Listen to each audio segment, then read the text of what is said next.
Hello, everybody, and welcome to the Benefits of Complete Streets Tool informational webinar. We're excited to share Smart Growth America's newest tool for measuring the impact of complete streets in your community today. My name is Emily Schwiniger, and I'll be your host for this session. I'm going to jump right into the agenda. Today, I'll take you through a brief introduction to the team behind the tool and walk you through a quick overview of the benefits of complete streets. We'll hear from our experts about the selected methodology and application of the tool, and you'll receive an introduction to the guidebook and a demonstration. Then we're going to jump right into a case study and hear from our partners in Charlotte, North Carolina, who used our tool to measure the benefits of a specific complete streets project in their community. With the time remaining, we'll have a Q&A, so feel free to share your questions with us throughout the webinar. So first, let me introduce you to the team. Next slide. Smart Growth America is an organization that envisions a country where no matter where you live or who you are, you can enjoy living in a place that is healthy, prosperous, and resilient. We support communities through technical assistance, advocacy, and thought leadership to realize our vision of livable places, healthy people, and shared prosperity.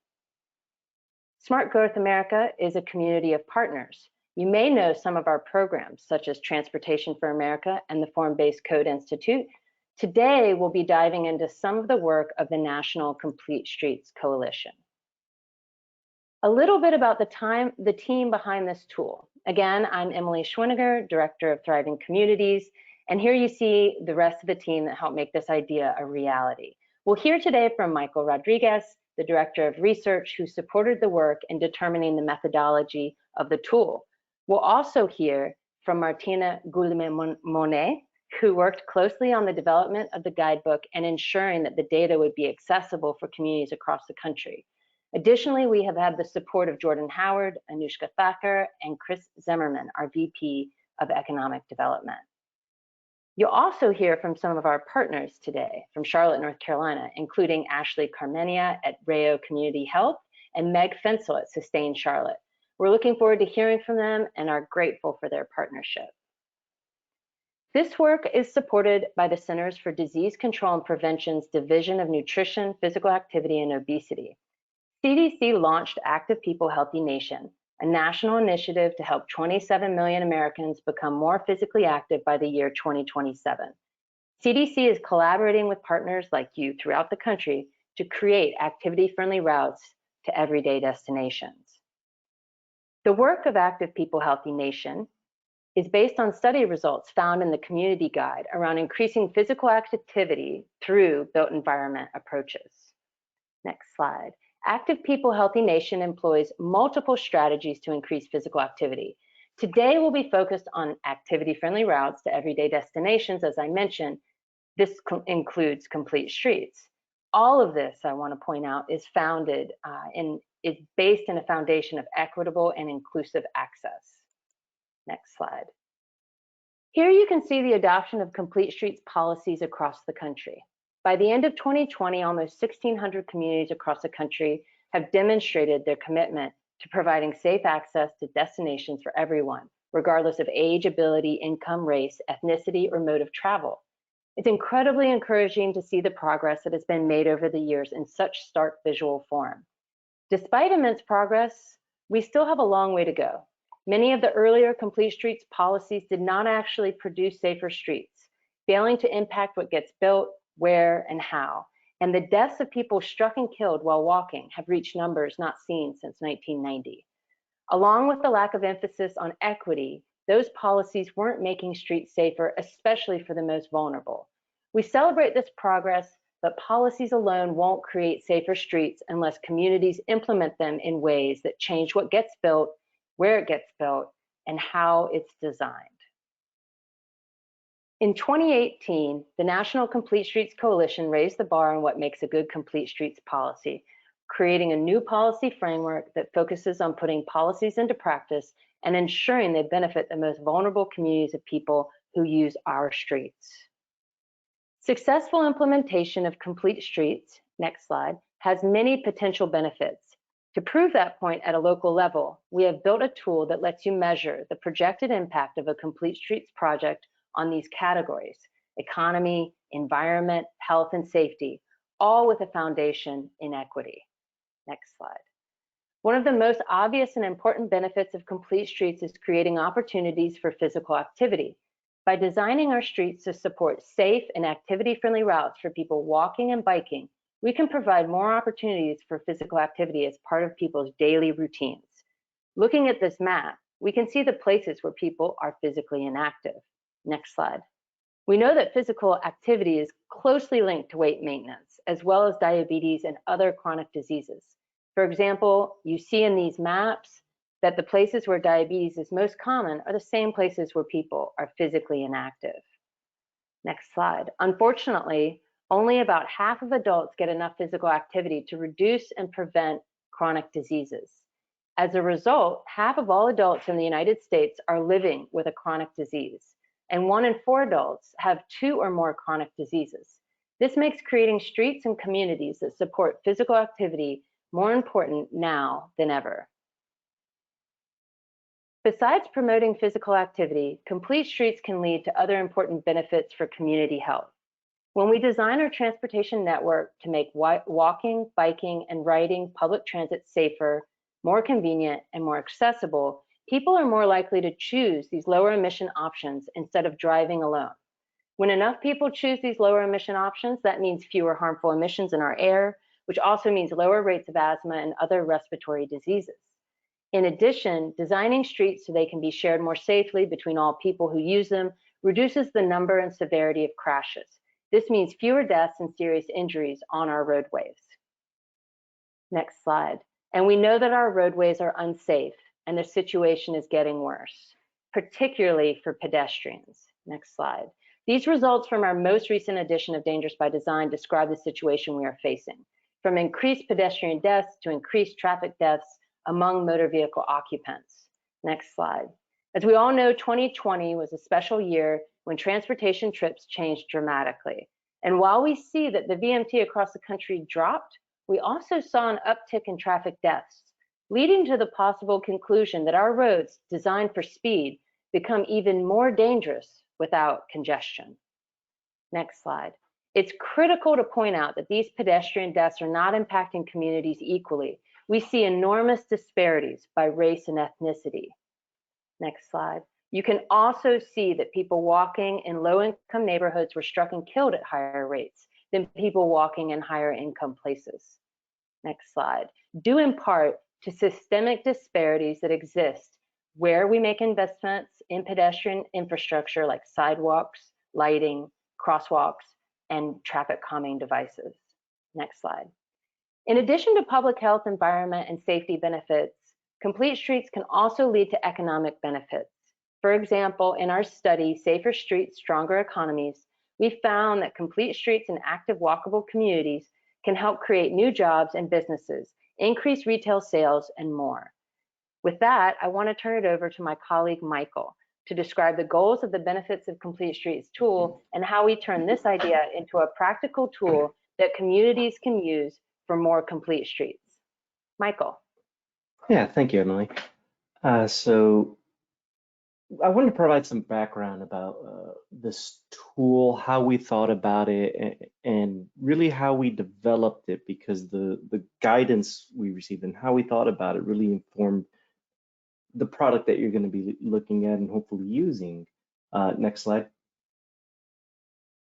So the important part of any tool, and in my career, I've gotten to be part of many tools at other organizations of this type. And the big thing when you do a tool like this, when you create one, is to think about an end user, yourselves, and how it is going to be applied at communities. An important part of that is, in this case, I have something you could identify. We wanted to empower communities with a way of identifying some benefits, and use that word very softly right now, some benefits of complete streets, so that you can go to your community and say, if we do this project, this is what we might expect. Ultimately, that's, I think, what end users, what people in communities, what community leaders and advocates for complete streets really want. And we looked at this, and again, looking back at that same diagram about the lens, through different outcomes that we think come out of a complete street project: economic, environmental, health, safety. So these various dimensions are actually measured in one way or another in the tool, depending on what kind of project you have. Next slide.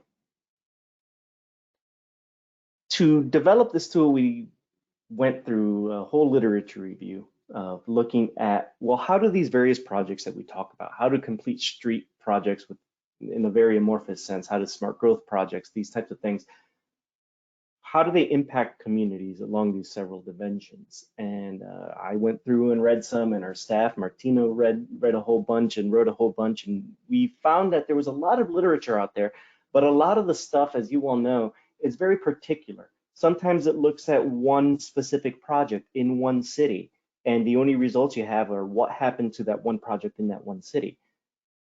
This created a bit of a not really a problem, but in terms of identifying factors that were important to us, we needed something that was more than just one project in one community, and to try and identify how is it that we can measure, how is it that we can assess projects in a more generalizable way. Next slide. Ultimately, that's really what we decided to include. We needed to include things, importantly, that a community would likely have. In order to use something, in order to assess something, you have to have baseline data of what that thing it is that you're doing. So if you're doing a safety project, you have to know what kind of safety project it is. If you're expanding bike lanes, you have to know something about the project that you're doing. So that's important. And it's really important because sometimes I've worked with communities where they just have an idea of the project, but haven't really measured what is it that they're doing or what it is that they're doing. They've only measured that they're doing a project or that they would like to do a project. So we need that one part. So you have to have some sort of measurements. And then that the benefits we wanted to present, I want to say from the onset, this isn't every possible benefit, every possible impact that complete streets can have. And that's because the literature, there's no way that any one tool can be the one tool for everything. But we wanted to make sure that the benefits were measurable, that we could actually put a number to something, that they're generalizable, meaning we could apply this tool in one way or another to most or any community.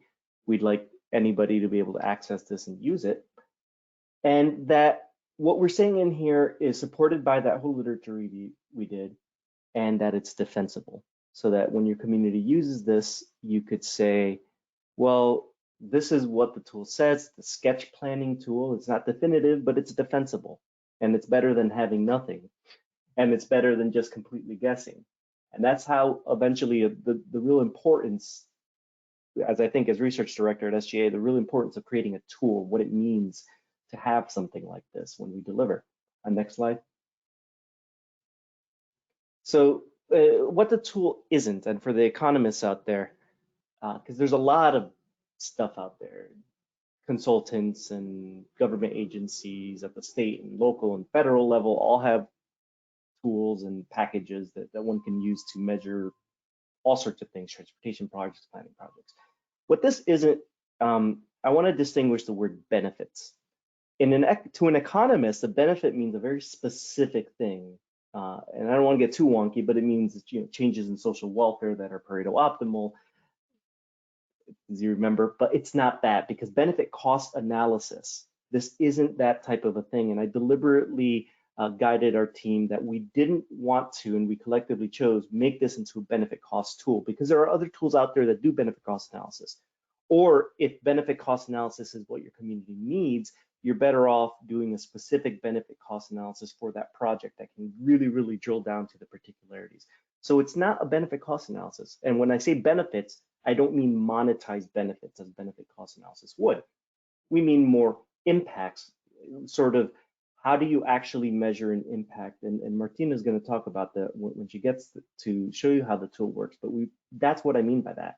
We're not doing a fiscal impact analysis, which is looking at revenues and costs or what this means to your local government or your state government.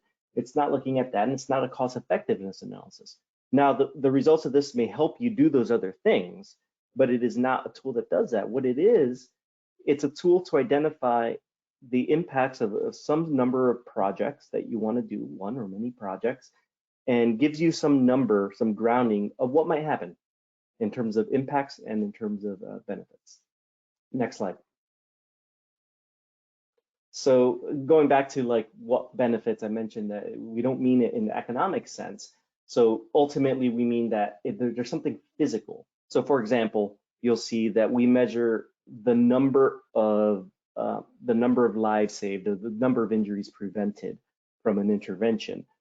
We present it to you in the number of lives and a number of injuries, just like that. We do not present it to you in the monetized value of a statistical life or any monetized versions of that, because we want to keep you actually away from thinking that way.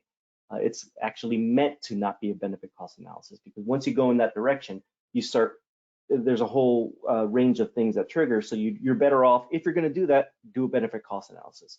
Here, we'd rather keep you focused on these types of impacts, we say. So some of you who are more particular about economics language might say, well, the better term would be impacts, but we think that benefits is a good term for communities, because usually most people aren't like myself. You're not economists and a bit weird in these language weirdly. So impacts, benefits, we'll keep it like that. And that's really what this tool's about. It's to show you some number about your projects that you can say, hey, we think that this is what might happen if we build this project, and alternatively, what wouldn't happen if you don't do the project. And with that, I think, next slide. Martina, I'll pass it off to my colleague Martina Guglielmone, who will be able to show you how the tool actually works. That's right. Thank you, Michael. Can you hear me okay? Perfect. So I've been supporting the design, development, and deployment of this tool for a couple of years now, so I cannot tell you how happy I am to be sharing this with all of you today. So we already went over the why of the tool. We got some background on the methodology. So now we'll briefly show you how the tool actually works. Next slide, please. All right. So for starters, let's go over how to get our hands on the tool and the user guide. The first step is to navigate to the URL address on the screen, which will take you to the landing page of the BCS tool. But the picture on your screen right now is the page that shows up after you click on the green Get Started button on the top right corner of your screen. That green button will also show up on the welcome or landing page. So when you click on that, it will take you to the Get Started page we're looking at right now. On this page, you will submit the information shown in the picture. The only required inputs are your name and the email address to send the tool to. Everything else is optional. Once you submit that information, you will receive an email from Smart Growth America titled The Benefits of Complete Streets Tool, which is pretty straightforward, with your copy of the tool, which is an Excel workbook, and the user guide, which is a PDF file. What you will do then is to save both files for easy access moving forward, somewhere where you'll be able to find them quickly in the future. The best way to run the BCS tool is to download a copy to your computer using a macro-enabled workbook on Excel. But you can also download the tool as a traditional Excel file and then enable macros when you open the file for the first time. It's up to you, really. So at this point, you will have the tool and user guide open and ready to use, so let's get started. Next slide, please.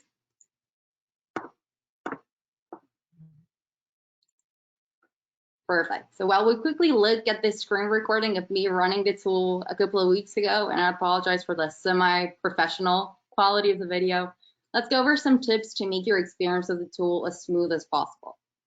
First, you should always start with the welcome module. If you're not automatically taken to the welcome page, please, when you open the workbook, right, for the first time, you will have to select the welcome tab at the bottom of your Excel screen, and this won't affect any of the computations or anything.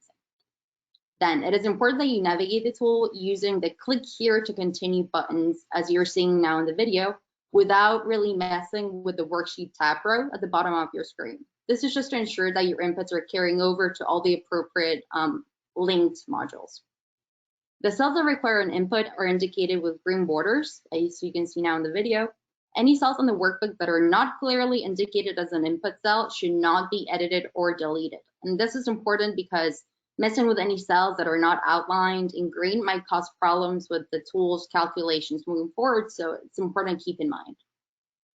Then if a given module is not applicable to your project, which will happen often, you can just leave those inputs blank And because each module's computations are independent, the amount of inputs captured or even the type of inputs captured throughout the tool will not really affect the final results on your conclusion page at the end of the tool. The main results or outputs for each module, as well as on that final conclusions page that I'm going to go over in a few minutes, represent the project's impact over a 20-year period. So that's a cumulative effect. Now, in most modules, you also have the option to display a table showing annual change data, so annual, percentage change for that 20-year period. And selecting or deselecting that table, so hiding it or unhiding it, will not affect your outputs at all. So you should feel free to do that. Then your project area could be, it's up to you, right? So it could be a street corridor, a group of census tracts, a neighborhood, a cluster of zip codes, or any geography that your community feels constitutes the project area boundaries. Many projects have typically considered the project area to be a quarter-mile radius from the specific project location or site, but the size and shape will really be up to you. And finally, although the current version of the tool cannot calculate the cumulative effect of multiple treatments, even if they're from the same kind, right? So various crosswalks are the same kind, or various lighting treatments. You can choose to run the tool for each treatment individually and then assess your cumulative effects offline, so not on the tool. And one option could be to run the tool multiple times, adjusting the original figure based on the latest output each time. But again, that's really up to the user. So next slide, please. Perfect, the user guide. All the information that I've shared so far can be found in the user guide for the tool, which you will have downloaded from that email as well. The user guide includes all sorts of useful information related to the tool, including a step-by-step breakdown of each module, definitions of each input and output, guidance on how to delineate project areas, estimating assumptions for build versus no build scenarios, where to find the right data, brief case studies to illustrate each treatment, and much more. For the beta testing phase of the tool, we found that different users had different preferences on how to use the guide. Some chose to rely heavily on the guide and follow every suggestion on there, and others, usually folks with stronger technical backgrounds or maybe with more experience running analysis like this, they found the modules a little more intuitive and only checked the user guide when they felt stuck. So again, it's completely up to you. We created this guide to provide as much clarity and transparency around the nuts and bolts of the tool, but the way you interact with it is completely up to you. It's about 30 pages long because, again, we try to make it as comprehensive as possible, but it is by no means intended to make using the tool an overwhelming experience. So don't be discouraged when you see the number of pages on that user guide. We got consistent feedback from partners saying that the tool is straightforward to follow. Like we mentioned before, a big priority for this first version of the tool was to make it as accessible as possible without compromising accuracy or the value of the results. But so the idea is that anyone with a basic background on urban planning issues would be able to follow the tool without much confusion or barriers. Next slide, please. Perfect, the modules. Now let's dive into the content of the tool. There's a total of 10 modules available to users, of which 9 require inputs. The last one is that conclusions page, which is really a summary of all of your outputs. The variables on our screen right now are all the outputs included in the tool, module to module. The first module, which is the welcome module, only requires you to indicate your community's core-based statistical area, or MSA. You will only need to indicate your MSA or alternative core-based statistical area once in that initial page, because the spreadsheet will automatically populate different comparison cells based on whatever you select in this first page across the tool, right? So the other 8 modules that require inputs are, I'm going to give you a brief definition of each. I'm going to try and not get too in the weeds of where we got the data from and everything, but that is all included in the user guide as well. Firstly, we have the equity module, which is designed to compare baseline demographic statistics of your selected statistical area, or MSA, right, against demographics of your specific project area or location. The area statistics, or MSA statistics column, will be automatically populated with data pulled from the U.S. Census American Community Survey 5-year estimates for 2019. Then the new cyclist module. Let's see, when establishing a program to add bicycle facilities, having a sketch planning level estimate of how many new cyclists you'll have is important for public communication purposes, right, for influence. So this module assumes that additional people will be exposed to a new quality bike facility based on your project and your inputs. So using your population density inputs, the module will estimate the number of additional or new bike commute trips and adult cycling trips, which are different, and they're, again, defined in the user guide. Then the cycling environmental impacts module is meant to estimate the environmental impacts of new cyclers who would switch from auto or car travel to biking for certain or all trips in cases where the project, of course, is related to biking infrastructure. To identify the changes in emissions, the tool assumes that the median estimate for all adult cycling trips are trips that would otherwise have occurred in a car or another motor vehicle. Then let's see, moving on to the pedestrian intersection safety module. This one is designed to estimate how safety would be improved by a particular treatment in terms of reductions of injuries and fatalities based on the U.S. Federal Highway Administration's Crash Modification Clearinghouse database. So that's where this module is pulling data from. The module applies to projects that are meant to make intersections safer for all users, regardless of travel mode. Examples could be installing crosswalks, pedestrian beacons, intersection lighting, upgrades to safety signals, reducing vehicle speed, and others. Then the module for fatalities and injuries related to speed reduction is meant to provide projections and treatments to reduce the auto speed for a certain segment of the street using the fatal speed curve data from a really valuable piece of research published by the UK Department for Transport. The module will estimate the fatality risk in the no build scenario and then the project or build scenario and report the fatality risk reduction between the two scenarios. The tree planting scenario focuses primarily on energy use and other environmental impacts of planting trees. Now this module pulls data, or the methodology rather, was borrowed from the USDA's Forest Service community tree guides.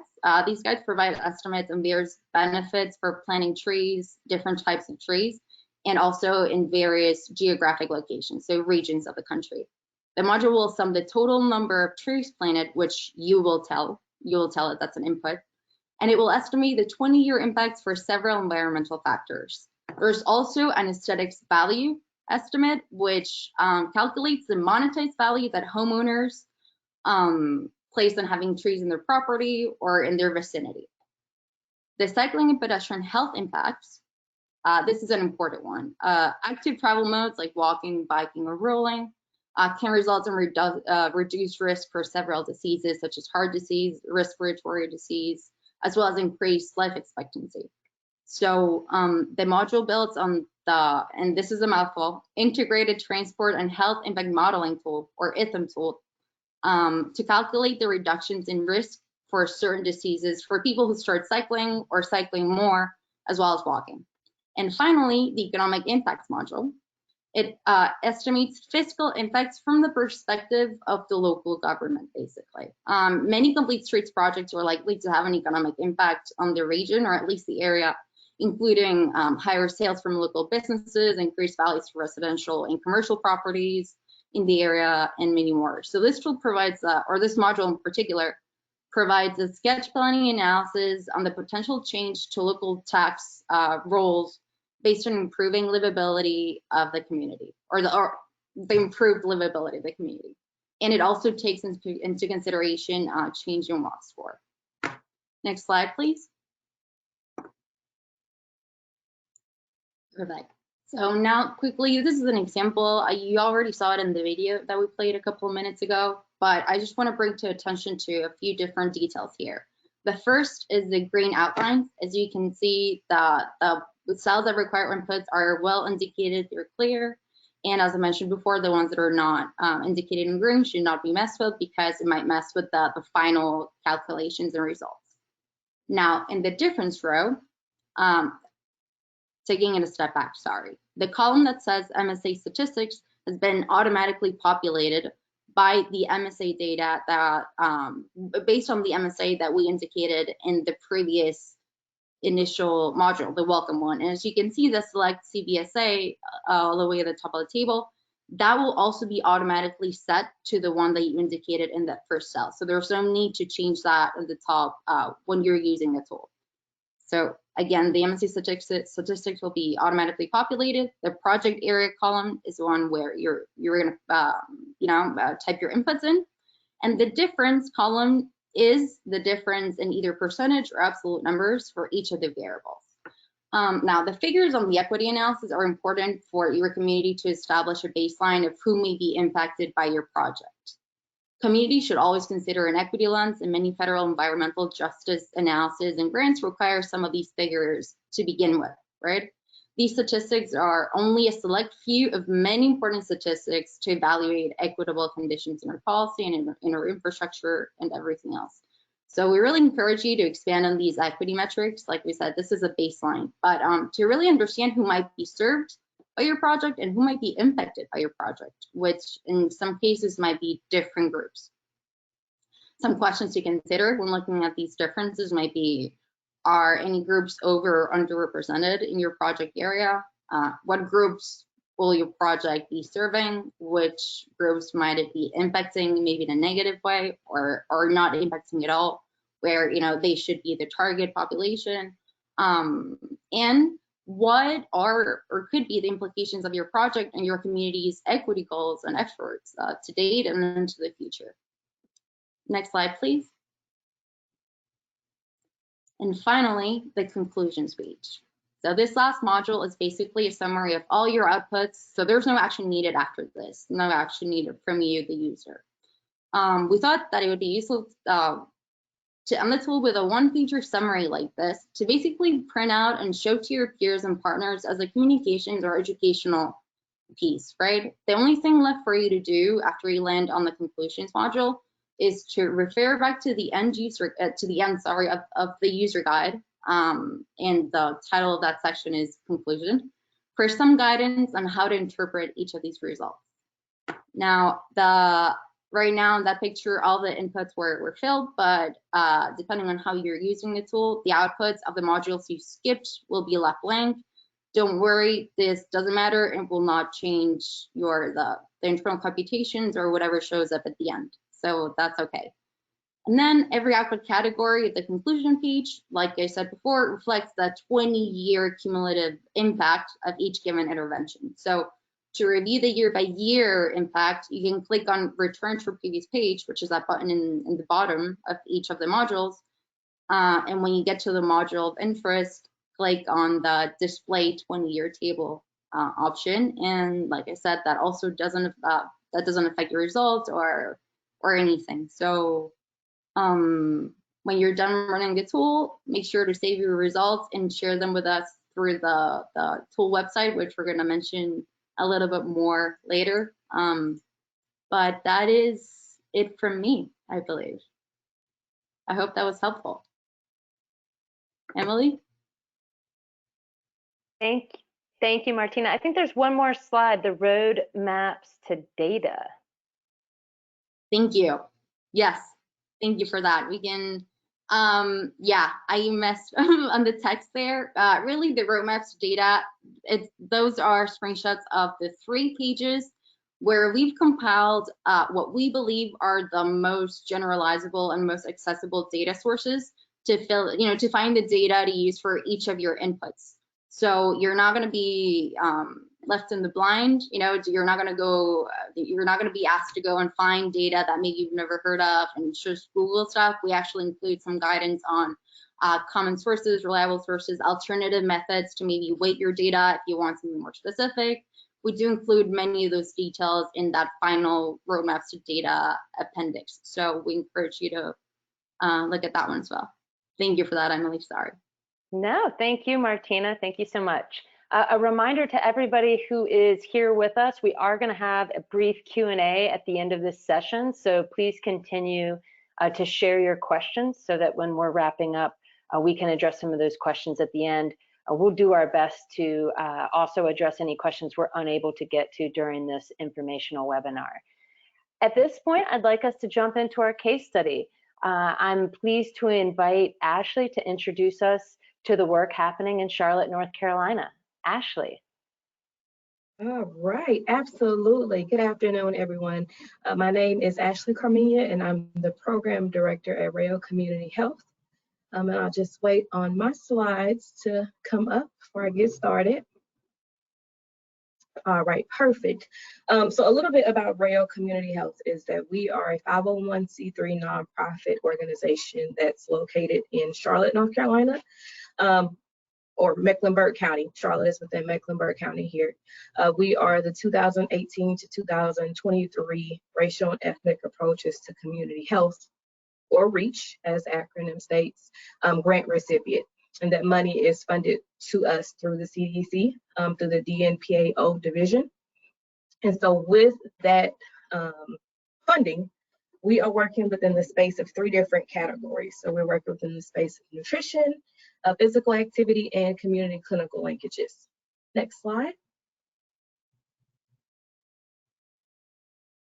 All righty, so the overarching goal of the physical activity strategy is to collaborate with community partners to work on improving built environment. So, and that would include improving access to ways to increase physical activity, such as connecting sidewalks, paths, bike routes, public transit within homes, early care and education, and also implementing master plans and land use interventions.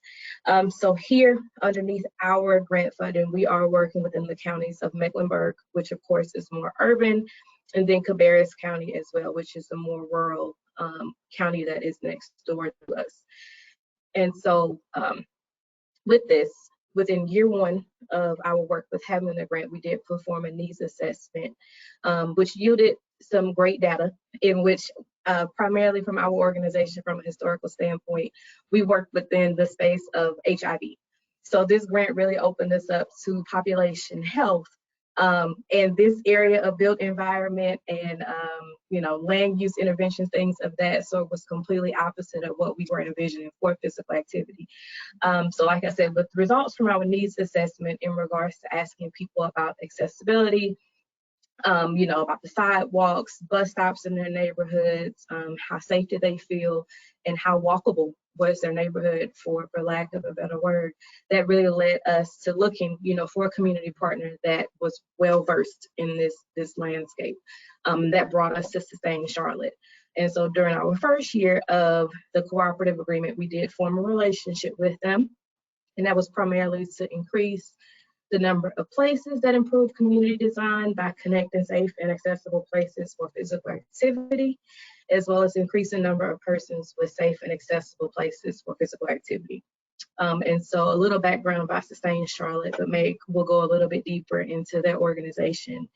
They are a local nonprofit here in the Charlotte area also, and they work to support and engage communities and people with resources to advocate for walking, biking, and public transit options that are equitable, efficient, sustainable, and safe. Next slide, please.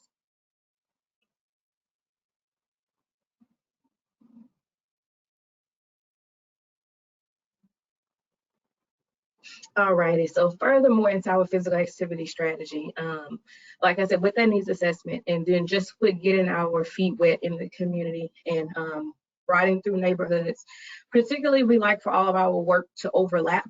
So the neighborhoods in which we found that were food deserts, lacking access to adequate medical care, and also of course inadequate transportation, inadequate accessibility to bikes, sidewalks, things of that sort. We identified Lakeview neighborhood and West Boulevard neighborhood as 2 areas in which we wanted to work with. So 2 areas of focus for our strategy work. And it was great to us that Sustain Charlotte was very familiar with those 2 corridors already. So that partnership just aligned perfectly with that. So common themes in both of those neighborhoods was that they're majority African-American neighborhoods of low socioeconomical status, and that are being rapidly gentrified with high risk of displacement from essential resources. So I have included 2 maps here to kind of give some context to that. So if you look down further on your right, to your right, particularly in that top map, And on the bottom where there's a square where Charlotte is written, that is our downtown area, or uptown as we call it here in Charlotte. And everything west of that or within close proximity is being bought and flipped. And that is, areas in which are traditionally historically Black neighborhoods, historically Black and minority neighborhoods that are now, being flipped, and residents are being displaced. And like I said, further away from essential resources in which they need, such as grocery stores, farmers markets, and healthcare there. And so Lakeview, on the top graphic there, is highlighted in the red there, and then on the bottom that is West Boulevard. So as you see, both of those are within 2 to 3 miles of the uptown area. And so as I was saying, they are both food deserts as well. The residents there have high risk of chronic disease and high staff utilization. So in looking at the combination of all of these factors, and just talking with other community organizations around that are doing work in those areas on the ground, we wanted to look at the impact of all of those factors on quality of life. And that further spurred some research for us. Next slide. So that need for research spurred a partnership with the University of North Carolina at Charlotte, or UNCC, and we worked to develop a vulnerability map. And so the data from the vulnerability map that was included, the data for the vulnerability map that was included was some data in which UNCC had already completed, some research that they had already completed within the space of SNAP retailers. And so it was also built on socioeconomic and demographic indicators that were derived from census data and other ancillary geospatial data sets. And then also the data, they also use that in conjunction with the data in which we obtained from our community health assessment. And so the map is a spatial assessment of chronic socioeconomic vulnerabilities to health disparities and nutrition in the 2 counties. So we did, they ran both of those variables for both counties, for Mecklenburg and Cabarrus. And so the overarching goal was to identify the number of SNAP approved stores in relation to other indicators such as socioeconomic status, education, and transportation access. And so in speaking to the graphic here, this is a centroid in which they use to look at all of the SNAP retailers from the point of 2019 for Mecklenburg and Cabarrus counties to estimate the travel impedance expressed in miles from each block group to each store. And so from this, they were able to extract the travel distance to the nearest SNAP approved stores, the number of SNAP approved stores within 1 mile and a 2.5 mile distance. And then they also were able to look at the 2020 bus stop locations in both counties and to determine whether a block group has at least 1 bus stop within its premises. And then also where that lay in conjunction with the SNAP retailer. Next slide. And so key findings from the map is that there were high number of SNAP recipients that have little to no transportation access, and the measure of ease of reaching and or interacting with destinations or activities within the area were definitely impeded. So if we look at the 2 graphics here from our vulnerability map report findings, you can definitely see that there's a strong positive correlation between the percentage of households on SNAP and then those that have no transportation. And so from this, walkability maps were developed to better understand the areas that experience the most difficulty with transportation access. And of that, we pulled Parkwood Avenue, and that was deemed to be another difficult neighborhood where people were having difficulties with reaching SNAP approved stores. Next slide.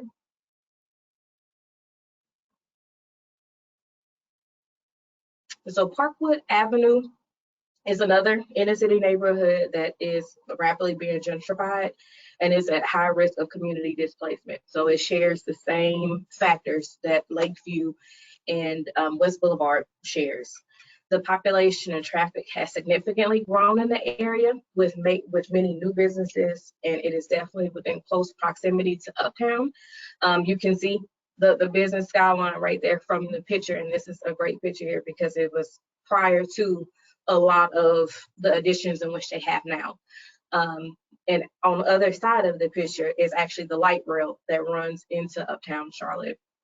So with this, and you can see the 4 lanes of traffic here. And so that is an issue for pedestrians outside of motorized vehicles because of the 2 lanes of traffic in either directions, narrow sidewalks, no bike lanes, and few signalized crossing opportunities. And so the combination of these factors made Parkwood Avenue a prime choice for application of the Complete Streets tool in the case study that Sustain Charlotte conducted on it with using that tool. And I'll turn it over to Meg now. Thank you so much, Ashley. And we really enjoy our partnership with Rayo Community Health. Sustain Charlotte is a nonprofit organization that has been working since 2010 to advocate for sustainable land use and transportation choices. And we do that by inspiring choices that lead to a healthy, equitable, and vibrant community for generations to come. Next slide. Our streets in Charlotte are actually our largest shared public space in terms of area, but they really aren't safe for everyone. People walking and riding bicycles in Charlotte are involved in less than 3% of all crashes, yet they account for nearly 1/3 of all of our traffic deaths. So they are the most vulnerable users of our streets. We know that Charlotte is projected to grow rapidly in population with an expected 400,000 more residents by the year 2040.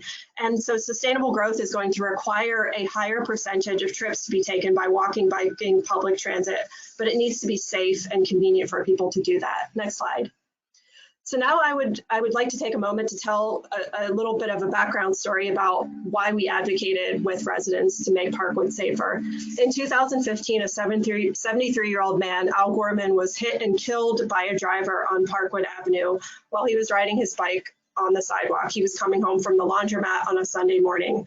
Within a few weeks, the ghost bike memorial that had been placed at the crash site was destroyed when a car crashed into it. And although this had been a dangerous street for walking and biking for years, Al's tragic death really inspired residents to take action and call for change. Next slide.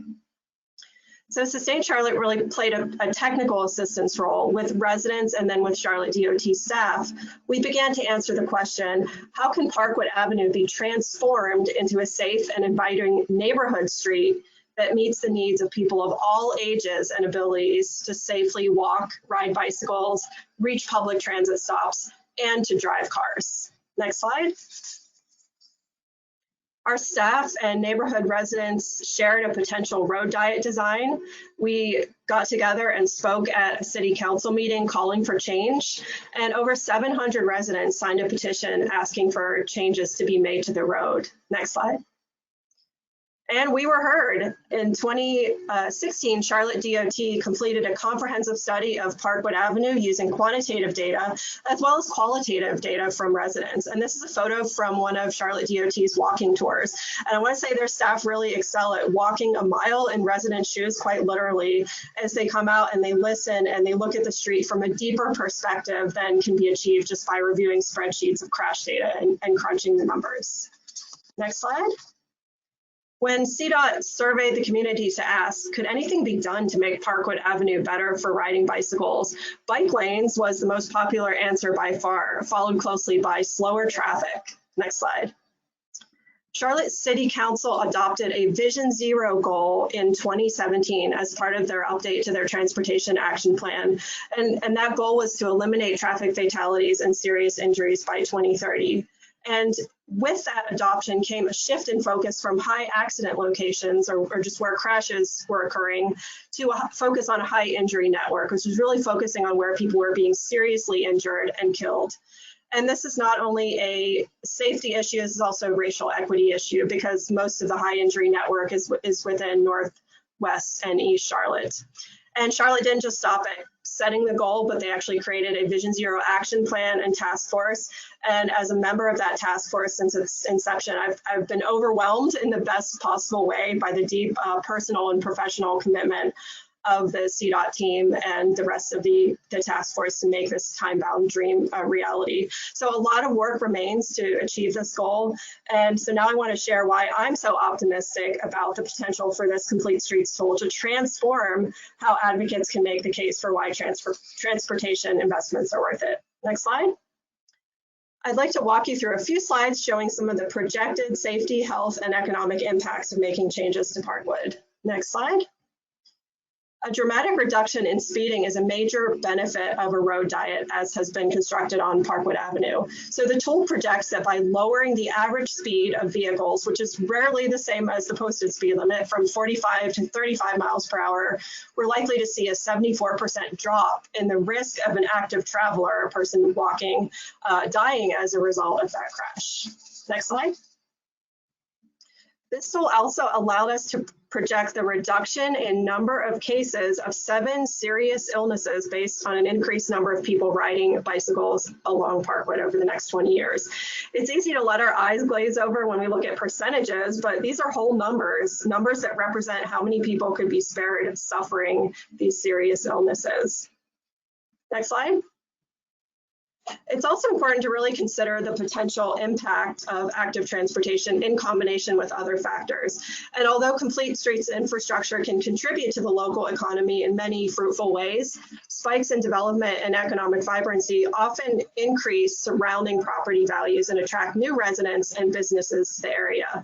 And these changes may be very beneficial to the community, but they can also pose a threat to the stability of residents in the community with lower incomes, lower educational attainment, and other barriers that really hinder their ability to keep participating in the local economy and to remain in their homes. And so by understanding the long-term impact of a complete streets project, community leaders and government leaders can better be prepared to minimize displacement, especially for the most vulnerable residents. So our anti-displacement toolbox is somewhat limited in North Carolina because of the way our state government limits local authority, but even being able to project economic impacts is critical to being able to predict gentrification and develop strategies to combat the displacement that often results. Next slide. So mode share is the percentage of travelers who use a particular type or mode of transportation. And in Charlotte, about 76% of commuters get to work by driving alone. And we know that Charlotte will need a mode share goal that's both realistic and ambitious so we can meet the mobility needs of current residents as well as future residents. And trying to walk in a neighborhood that's not very walkable is rarely a great experience. Walk score is an objective measure of how walkable a community or city is, and you can look up your own at walkscore.com. But this tool projects that the Parkwood area's walk score will increase by 29 points, making it easier for residents to navigate the area without a car. And the Complete Streets tool also can help communities to quantify some of the kind of quality of life goals that are important as part of transportation and land use planning. So I've listed a few of the key transportation and land use planning processes that Charlotte has recently completed or is in the process of completing. So a strategic energy action plan to become a low carbon city by 2050, a comprehensive plan that was recently adopted by City Council to set a vision for Charlotte's future growth and development, a unified development ordinance to set the rules to achieve the comprehensive plan's vision, and a regional mobility plan called Connect Beyond. So plans should not sit on a shelf, and metrics such as those produced by the Complete Streets tool can help to keep those plans on track and to make the case for the right investments to achieve goals. So finally, I just want to share 3 of the key benefits of using the Complete Streets tool on the next slide. One is that it allowed us to really quantify the benefits of investments. We know that residents can clearly see and experience when a street in their community is dangerous. And that city staff have crash data, injury data, fatality data, but it's often another thing entirely to be able to connect data to lived experience and to, when financial resources are limited, to be able to test what investments or changes, such as lowering the speed limit, are likely to have the maximum impact. The tool was also an objective way to overcome financial and technical barriers that could be used in that way. There are a lot of competing demands for our street space. There's a longstanding legacy of kind of car-dominated use, but this tool gives an objective, evidence-based rationale to advocate for traffic calming instead of simply prioritizing free flow of traffic above all else. And finally, the tool was very easy to use. It was easy to find the data with the roadmaps to data, and you really don't need to be a technical expert to use the tool. And on the very final slide, I want to end on a positive note. On Friday, just 2 days from now, the city will be doing a ribbon cutting of the separated bike lanes that have been installed on Parkwood Avenue. So we're very grateful to have partnered with Rayo and Smart Growth America to test this Benefits of Complete Streets tool in a local community that's so near to our hearts. And I hope you'll find it valuable in your community as well. And I'll turn it back over to Emily. Thank you so much, Meg. That was great. And thank you, Ashley. Again, we've really enjoyed partnering with Charlotte and being able to see the tool in action. Very exciting. Congratulations on this project. And we can't wait to continue to follow your progress and see the results in the coming years. So we are now on the question section. We're going to field a few questions from the audience. I know we're right up almost at the 4 o'clock hour. But really quickly, we'll go over a few, and then those that we can't capture in this time, we will follow up with all of the participants. One of the questions that we saw here that I find very interesting is, can this tool be used by a state DOT or MPO implementing a complete streets policy with an active transportation plan? By using this as a prioritization criteria, using equity, low income, car ownership, percentage, et cetera, as one measure, in addition to others as established by priority by the MPO or Department of Transportation. And I would invite, I know that Martina and Michael are still on the call. If we can all come off of mute and show video. My initial response to this, and I would love to hear from both Michael and Martina really quickly, is that this could be used to compare specific complete streets projects. Of course, it would be a little complex if it's integrated with the active transportation plan. It's not designed to see the impact over a large area, but around a specific project. But using it in order to potentially assess and use for prioritization criteria sounds really interesting. Michael, Martina, do you have any comments? I think you answered it quite well, Emily. Exactly what you said, and being project specific, it's good to compare, for example, one segment, a longer bike lane against a shorter bike lane. You can see what the impact of 5 miles versus 10 miles might be, for example. But when you get into these broader things like an active transportation plan and broader region, you're getting into regional planning type stuff, and that's where perhaps a good partner who can do these regional planning models is more appropriate for that kind of stuff to understand mode shift and how that impacts. But once you have mode shift and you identify some of that stuff, some of those areas can be inputs into this tool that can be assessed. So that's how it can be done. Also, it's a little difficult to compare, for example, planting trees versus a bike lane. They're two fundamentally different type of projects achieving different things. So it's not meant to compare things in that way. It's meant to compare similar types of projects. It gives you a lot of options of different types of projects that you can assess, but doesn't, it's not as perfectly appropriate to compare trees and bike lanes, and not meant for that. Thank you, Michael. And I would add, that part of the use of the tool is to be able to communicate those benefits. And so not only will you have this sort of projection of the 20-year benefits, the 20-year return on impacts, but you'll also be able to use the tool to talk to different audiences about different potential benefits. And so it can really be used at a local level in order as an advocacy tool. I do think that there's a lot of rigor behind the tool, so using it for prioritization sounds very interesting, but you'd have to think very thoroughly about exactly what Michael said, ensuring that you're comparing apples to apples in order to ensure that there's sort of a fair method of application across different projects and across different communities. Another question that we had was, and Martina, I think this will be a good one for you, and then we're going to wrap up our session for the day. Is it possible to use this tool using inputs at a scale smaller than an MSA? We have somebody who's interested to use this tool to measure improvements in a small town, Ashland, Oregon, for example, that looks quite different from its neighbor in its larger MSA. Can you respond to that? I know there's some major questions around this using an MSA, and even, maybe mention briefly, what it looks like for communities that might not even actually fall in an MSA. Absolutely. So the MSA, using the tool, you will have to rely on an MSA for comparison because it's just, coded to pull from MSA level data from the Census Bureau. Now, having said that, I think it's very possible for a community to grab our model, and that is look at the computation, so the formulas for each cell, and also the list of variables that we chose, which we have, the research for, and pull data from a smaller comparison area or larger, up to you. It's not very elaborate calculations for mainly the equity module and the economic impacts module. So bottom line is, using the tool, you will have to rely on MSA level data for comparisons, but it is very simple to draw your own comparisons offline, relying on our model. So I hope that's helpful.